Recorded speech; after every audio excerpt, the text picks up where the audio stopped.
How we doing, Heat Nation? Your boy Ernest here, back with another Miami Heat Talk video. Feeling good. I got my brand new red Timmy Hardaway Miami Heat retro jersey. Feeling healthy, feeling positive. Gonna spend the beautiful Sunday with my family. Hope everybody's having a blissful Sunday as well. Wish we can say that we are happy Miami Heat fans, but unfortunately we're not. After the loss against New York on Friday, we lost another one last night against Brooklyn. Miami fall 112-97, and damn, that one hurt bad. I mean, the one against New York hurt worse, but last night, you're thinking, all right, second night of a back-to-back, let's smash this one, take the dub, regroup against Milwaukee on Tuesday. But then you get a report before the game, and it's basically everyone's out. You know, there's no Tyler, there's no Bam, there's no Jimmy, there's no Duncan. They're all out for the game. You know, Tyler's coming back from the ankle injury, the other three guys taking the game off. When I saw that, you know, the writing was on the wall. You know, this was basically a rest one for the Heat, but I was still hopeful. Maybe we can get this dub. No. Nah. I mean, the Heat tried, they fought, but, you know, we just couldn't get it done. But even though the Heat lost this game, I got to say there was a lot of positive notes to take. You know, Jaime Jaquez is continuing to show that what I've said is right. This dude's the steal of the draft. He's picked at 18, and he's having games like this. Last night in 31 minutes, he goes 8 for 15 for the field, gives you 18 points, 5 rebounds, 4 assists. I mean, the dude is solid. You know, he goes 2 for 3 from the three-point line. He doesn't really have bad games. I mean, he's a rookie, but I've said this before. He's playing like he's a 5-year vet. But it's because he's had 4 years of experience in college in a winning program like UCLA. So he comes to the Miami Heat. And guys, I mean, when he was drafted in the offseason, there was a lot of questions. Why weren't the Heat trying to dangle that pick to trade for somebody that can help them now? It's because Jaime Jaquez Jr. is helping us now. But another guy you got to give flowers to, man, Caleb Martin. Ever since Caleb Martin came back from the injury, there was a lot of questions being thrown. It took a game like this to show what he could really do, but I'm glad he did it. 31 minutes as well. He goes 9 for 18 for the field, 22 points, 7 rebounds, 3 assists. Bro, Caleb Martin and Jaime Jaquez Jr., these two are exactly the same. They're Swiss Army knives, and when called upon, they can do some damage. You don't really get a lot of great production from the rest of the starting lineup. This was an interesting starting lineup. I got to say, I don't know how many teams have had more different starting lineups than this Heat squad. It's ridiculous. But last night, you got Josh Richardson, Kyle Lowry starting at the point guard. You know, J-Rich gives you 11. Lowry gives you 9. You're hoping Lowry was going to give you one of those big games again with everyone being out, man, but it was just tough. There was a lot of times that Kyle Lowry was out there and he just looked like he didn't know how he could save us. Like, it was tough out there for him. You know, Thomas Bryant starts at center. He doesn't really give you much. He gives you 2 points in 13 minutes, negative 17 out there. Haywood Highsmith, man, that was a heartbreaker. Haywood Highsmith gives you 8 points, 15 minutes, but he gets injured. That sucks, man. Haywood Highsmith has really developed himself this season. He's really taken himself to a point where he's starting for us now. He's being consistent. You know, you look at Haywood Highsmith and you see so much remnants of Shane Battier in his game. And it's funny because Shane Battier works for the organization. So, you know, Haywood Highsmith has a guy to go to help him with his role-playing status. So with an injury like this, I posed a question in my video yesterday, you guys. If you haven't seen it, go check it out. But I did pose a question. Now that Tyler Hero's coming back next week, who's going to eat shit? Who's going to lose their minutes? It looks like it's going to be Haywood Highsmith because this injury is going to set him back. And then by the time he comes back, he's going to come back to a team that has a healthy Tyler Hero. Let's see what happens. I know that Haywood Highsmith has earned the respect from guys like Eric Spoelstra and Jimmy Butler. Haywood Highsmith deserves a spot on this roster. I think it's only fitting for him, but let's see what happens moving forward. It sucks, man. These injuries that the Heat suffer. I've said this before, you guys, but I'll say it again. I call this the LeBron James curse. I really do, man, because if you guys don't remember this, back when LeBron was with us in the Big Three era, we didn't really suffer injuries. Bosh had his little things there in the 2012 playoffs. Wade had his little knee issues towards the 2014 season and the end of that run. But for the most part, they were fully healthy. This is the basketball gods just punishing the Heat. Because ever since LeBron left in 2014, you have 2015, Bosh goes down with blood clots. 2016, Bosh again goes down with blood clots. Hassan Whiteside gets injured in the playoffs. What happens if those two things don't happen? Even in the 2017 season, when we started 11-30, turned around with 30-11, Dion Waiters destroys his ankle. What happens if that doesn't happen? The Heat are dangerous in the playoffs. In 2018, when Wade came back, what happens if Dion Waiters didn't get hurt again?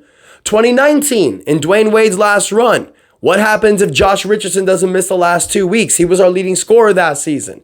Do we get in the playoffs? 2020 in the bubble. What happens if Goran Dragic and Bam Adebayo don't get hurt in the finals? 2021, what happens if the Heat don't have that burnout run from the bubble? 2022, what happens if Kyle Lowry and Tyler Hero are not injured in the Eastern Finals? Do the Heat beat the Celtics? Last year, 2023, what happens if Tyler Hero and Victor Oladipo are fully healthy in the Nuggets series? Does Tyler Hero actually help Miami in offense? It is every single year. The Miami Heat are always hit by this injury bug. And I don't know, you guys, maybe it's because the Heat are the hardest working team in the NBA. Maybe it's because we go so damn hard in practice. Maybe we've set this moniker about Miami Heat culture, but maybe it's biting us in the ass because at the end of the day, we're never fully healthy. So this is something that we really need to take a look into. Now, I don't want to get negative here, but man, I'm a Heat fan. I've been a Heat fan all my life, you guys, for the most part. I mean, as you see in this room, I've watched this team. I've studied this team. And this is something I've noticed in the last 9 years. It's something we really need to look into. Now, getting back to positivity, even though the Heat lost yesterday, even though a lot of players missed games, there were two guys that I want to give credit to. Kevin Love and Kyle Lowry. Because they played the Friday game against New York. They could have taken this game off as well, but they played. I am growing a much more fondness and respect towards Kyle Lowry.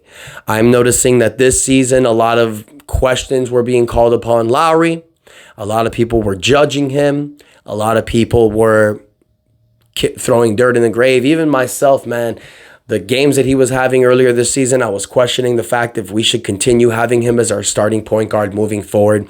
I will say this, the 3 years that Kyle Lowry has been here, you guys, he has given himself to this organization and he's tried to help us win. He kept us afloat as the first seed in 2022 when Jimmy and Bam were down from injuries. He stepped back and gave Gabe Vincent the starting point guard role and accepted his bench role in the playoffs last year and helped us. And this season, he is pushing forward. He came in in the best shape of his life, in the best shape of his Miami Heat run. He came in, he didn't call any of this questioning in the offseason. He didn't bitch, he didn't moan. He came in and he did his job. He goes out there and he does everything that he can to help us win. Even last night, man, when we were missing out on all these players, Kyle Lowry was trying. He was trying to shoot some threes. He was trying to create for other players. Kevin Love was out there as well, trying to do his thing. 8 points, 10 rebounds.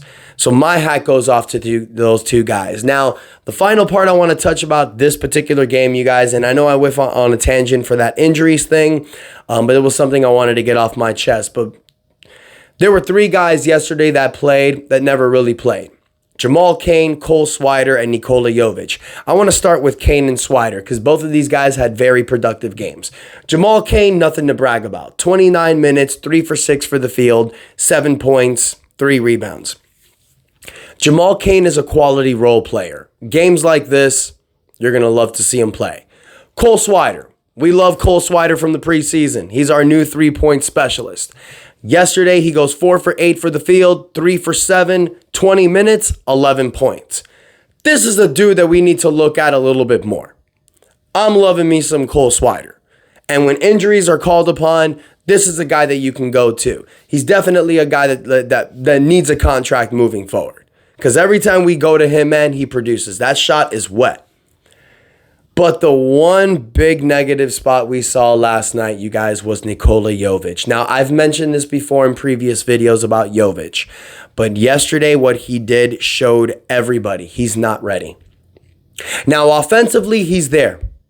You know, he had 6 rebounds. He had 5 assists yesterday. He had that beautiful pass to Jaime Jaquez. You know, you saw that breakaway pass to the Jaquez, and you're thinking, our future, man, look at this.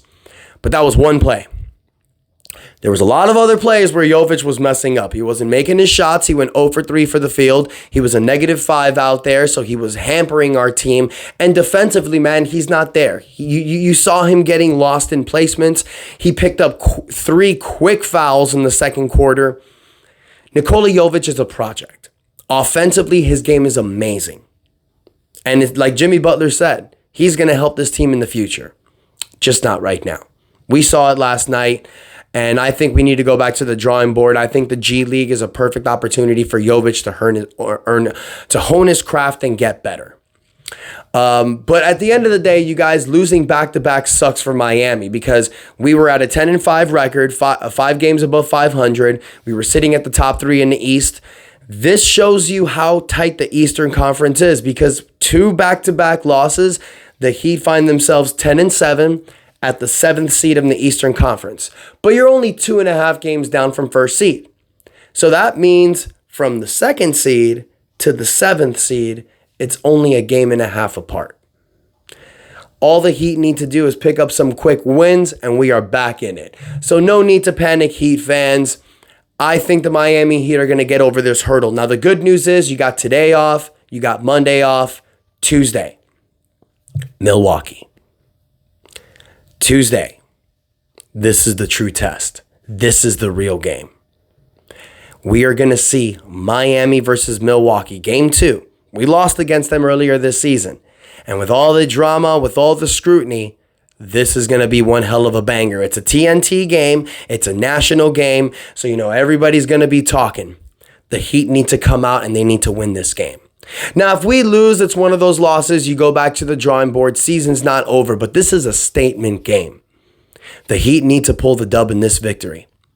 And I think that's another reason why all these guys took the game off. Duncan's got his thumb issue. Bam's got a hip issue. Jimmy Butler re-aggravated his ankle injury.